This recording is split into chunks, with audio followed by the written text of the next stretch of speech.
zat, jenis, sifat, hingga perubahan wujudnya. Yang pertama, pengertian zat. Menurut Kamus Besar Bahasa Indonesia, zat adalah substansi berarti bentuk alam atau Tuhan yang membuat sesuatu ada. Materi yang membentuk objek elemen. Dengan kata lain, zat adalah sesuatu yang menempati ruang dan memiliki massa. Coba perhatikan benda-benda di sekitar kita seperti bangku, komputer, laptop, meja, tempat tidur, air, dan lainnya. Semua hal ini termasuk dalam kategori zat atau materi. Apa itu zat dalam istilah fisika? Menurut ilmu pengetahuan, istilah materi atau zat adalah sesuatu yang menempati ruang dan memiliki massa. Apapun yang menempati ruang dan memiliki massa disebut zat atau substansi atau objek. Zat adalah sesuatu yang ada dengan sendirinya dan terus ada ketika kondisi dan sifat berubah. Zat terdiri dari dua jenis, yaitu zat tunggal atau unsur dan senyawa, dan campuran atau campuran homogen dan campuran heterogen. Perubahan kimia menyebabkan suatu zat muncul dengan jenis dan sifat yang berbeda dari zat asalnya. Dalam hal ini, perubahan fisika adalah perubahan materi yang tidak melibatkan pembentukan jenis materi baru. Dalam sains, zat adalah sesuatu yang memiliki massa dan menempati ruang. Berdasarkan bentuknya, zat diklasifikasikan menjadi 3 jenis, yaitu cair, padat, dan gas. Zat pada hakikatnya memiliki massa dan menempati ruang. Artinya, materi juga memiliki massa jenis, yaitu massa materi per volume. Kimia atau disebut juga zat murni adalah suatu bentuk materi yang memiliki komposisi kimia dan sifat karakteristik yang konstan. Itu tidak dapat dipisahkan menjadi komponen-komponennya dengan proses pemisahan fisik, yaitu tanpa memutuskan ikatan kimia. Zat kimia dapat berupa unsur kimia, senyawa kimia, ion, atau campuran. Bentuk-bentuk energi seperti cahaya dan panas bukanlah materi, dan karenanya bukan materi dalam pengertian itu. Zat kimia atau yang disebut juga zat murni didefinisikan dalam pengantar buku teks kimia umum sebagai semua zat dengan komposisi kimia tertentu. Menurut definisi ini, suatu zat kimia dapat berupa unsur kimia murni atau senyawa kimia murni. Namun ada pengecualian untuk definisi ini. Suatu zat juga dapat didefinisikan sebagai bentuk materi yang memiliki komposisi spesifik dan sifat yang berbeda. Indeks zat yang diterbitkan CAS juga mengandung beberapa campuran yang komposisinya tidak pasti. Jenis-jenis zat. Yang pertama, zat padat. Padatan adalah zat atau benda yang memiliki bentuk dan volume tetap, yang tahan lama dan mudah dibentuk. Selain itu, padatan dapat menyerap panas. Contoh zat padat ini adalah kelereng, batu, dinding, kayu, dan besi. Yang kedua, zat cair. Zat cair adalah zat atau benda yang memiliki volume tetap, tetapi berubah bentuk tergantung tempat atau wadahnya. Saat kita menuangkan air ke dalam gelas, air akan berbentuk seperti gelas, tetapi volumenya tetap sama. Contoh, cairan adalah bensin, teh dalam gelas, air minum dalam kendi, dan sirup dalam gelas. Yang ketiga, zat gas. Gas adalah zat atau benda yang volume dan bentuknya selalu berubah tergantung letak atau wadahnya. Sifat zat gas ini tidak dapat dilihat, tetapi dapat dirasakan, dan gas biasanya tidak berwarna. Contoh gas adalah udara, oksigen, karbon dioksida, balon, ban sepeda, dan ban sepeda motor. Yang berikut sifat zat. 1.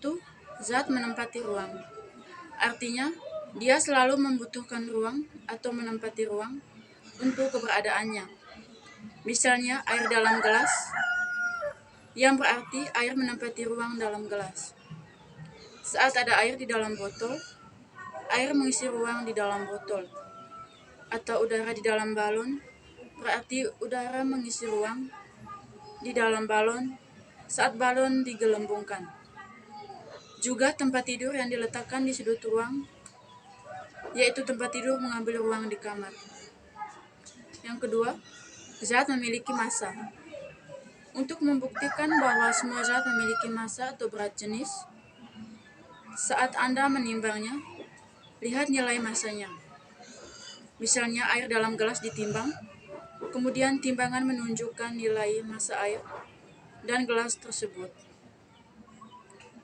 Cukup ditimbang balon yang sudah digelembungkan untuk melihat berapa massa yang dimilikinya, lalu timbang balon tersebut dalam keadaan kosong. Kemudian kurangi massa balon yang mengembang dan mengempis. Perbedaannya adalah jumlah massa udara yang mengisi balon. Yang berikut wujud zat. Yang pertama, zat padat. Misalnya, kayu memiliki bentuk dan volume yang tetap karena susunan partikelnya sangat rapat dan tidak dapat bergerak bebas. Bahkan ketika kayu dimasukkan ke dalam toples, bentuknya tidak berubah mengikuti toples. Kedua, zat cair. Jarak antara partikel cukup kecil sehingga dapat berubah bentuk sesuai dengan bentuk wadahnya. Daya tarik antara partikel juga lemah dan susunannya juga tidak beraturan. Ketiga, zat gas. Jarak antara partikel sangat besar, gaya tarik-menarik antara partikel lemah, dan susunannya tidak beraturan. Gaya partikel gas sangat bebas, masing-masing dari ketiga bentuk materi tersebut dapat menjadi zat yang terdiri dari hanya satu zat. Zat padat yang juga merupakan zat tunggal, seperti garam, zat cair yang merupakan zat tunggal, misal air jernih, zat gas yang merupakan zat tunggal, yakni gas dalam tabungan LPG. Yang berikut, beberapa bentuk perubahan wujud benda adalah: yang pertama, pembekuan, yaitu perubahan dari cair menjadi padat. Misalnya, air yang didinginkan akan berubah menjadi es, karena es mengeluarkan panas. Contoh lain, pembuatan agar-agar, mula-mula jeli itu cair lalu padat. Yang kedua, pencairan, merupakan perubahan wujud dari padat menjadi cair. Misalnya saat memanaskan lilin. Lilin padat awalnya meleleh saat panas diterapkan. Yang ketiga, penguapan, yaitu perubahan dari cair menjadi gas. Misalnya menjemur pakaian yang masih basah di bawah terik matahari. Setelah beberapa waktu, pakaian akan mengering. Pakaian basah dipanaskan oleh panas matahari, menyebabkan air pada pakaian menguap menjadi gas. Yang keempat, pengembunan, yaitu perubahan dari gas menjadi cair. Misalnya terbentuknya bintik-bintik air pada tutup panci saat merebus air. Setetes air terbentuk karena uap air dalam bentuk gas melepaskan kalor sehingga menjadi tetesan air. Yang kelima, pengkristalan. Ini adalah transformasi dari gas menjadi padat. Misalnya, membakar kayu di dekat tembok putih yang kemudian berubah menjadi hitam. Ini terjadi karena gas buang dari pembakaran mengeras. Perubahan keadaan agregasi ini sering disebut sebagai presipitasi. Yang keenam, penyubliman. Ini adalah transisi padat ke gas. Misalnya, kapur barus yang ditaruh di lemari akan habis. Kamper yang padat menjadi uap gas.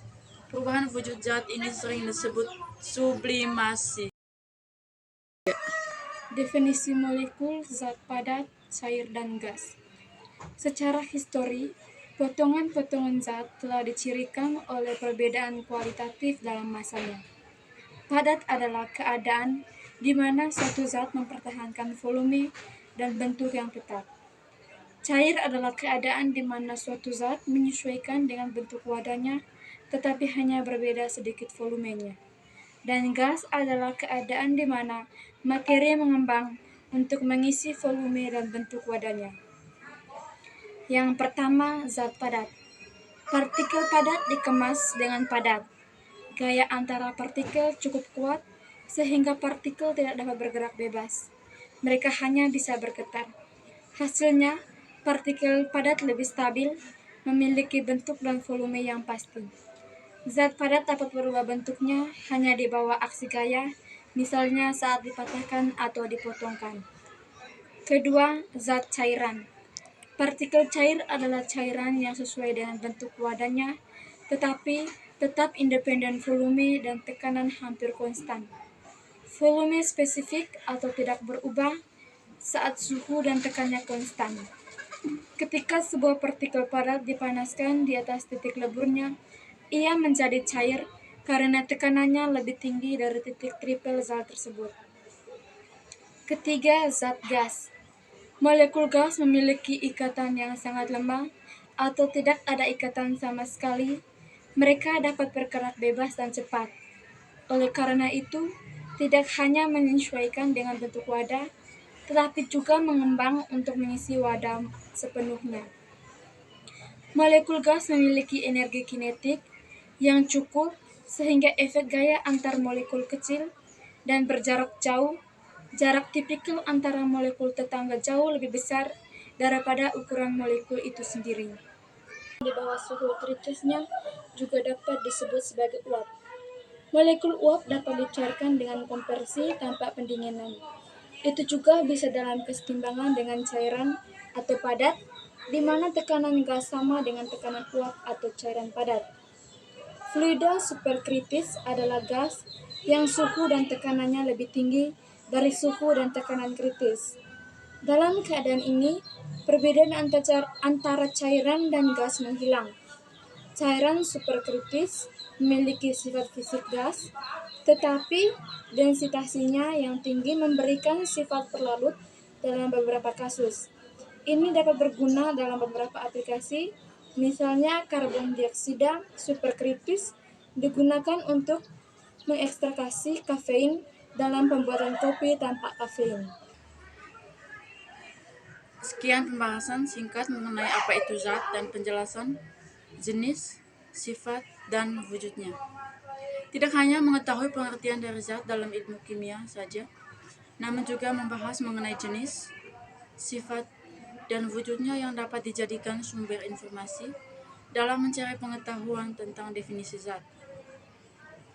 Mengetahui apa itu zat memberikan pengetahuan baru bagi kita mengenai komponen apa saja yang termasuk dalam bagian dari zat itu sendiri, karena memiliki massa yang dikategorikan sebagai salah satu sifat zat. Sekian dan terima kasih.